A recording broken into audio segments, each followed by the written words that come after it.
As you know, there is great power in fear. Fear leads to mistrust, and mistrust leads to isolationism.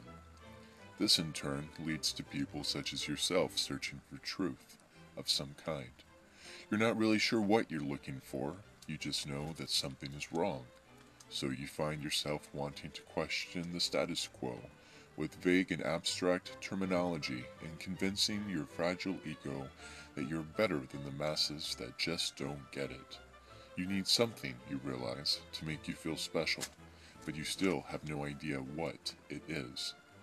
At an entry level, the masses are manipulated by private interests to chase after what are mainstream conspiracy theories. Bigfoot, UFOs, the Loch Ness Monster, Atlantis, the Egyptian pyramids.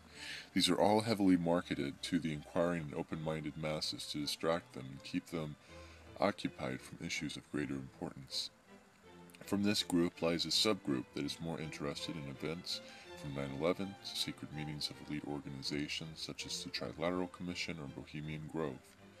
Being slightly smarter, they spend hours and weeks or even months looking for the answers from icons like Alex Jones, but often find conflicting information.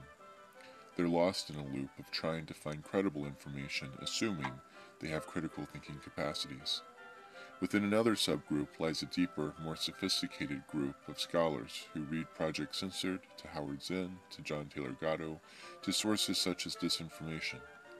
They attempt to understand the system of controls at large, rather than just focus on particular parts.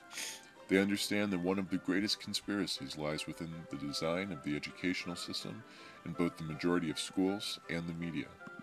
The function is to keep the masses poor and stupid, or rich and programmed, and in both cases, powerless. The pursuit of human potential, as it is loosely defined, is suppressed for fear of it disrupting market equilibrium. Socialization exists so that you remain powerless. Even beyond this, there lies deeper and deeper levels of understanding of the human condition and the functions of socialization. But the irony is, as you dig deeper and deeper, in the end, it is the chase of this kind of truth and the belief of its importance that is the pedagogy of the oppressed. Knowledge without calculated action is futile. Typically, it is only those feeling oppressed that study the class divides but yet do nothing constructive to improve their condition to make a difference on their path to liberation.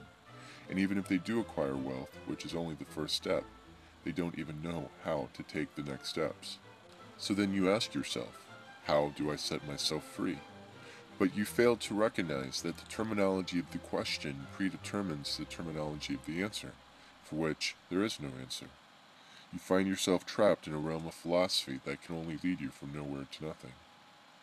All I can tell you is that if you're asking yourself the question of how to set yourself free still at this point, you are not ready to be freed just yet, and that freedom, as it is meant by the word abraki, is only an allegory to a state of consciousness that can only be experienced rather than described. We need to have you ready. We all need to be ready. The revolution is not about you following any one leader. There is no structure, there are no rules, limits do not exist. When we meet, there will be much to discuss. The revolution is exactly 400 days away.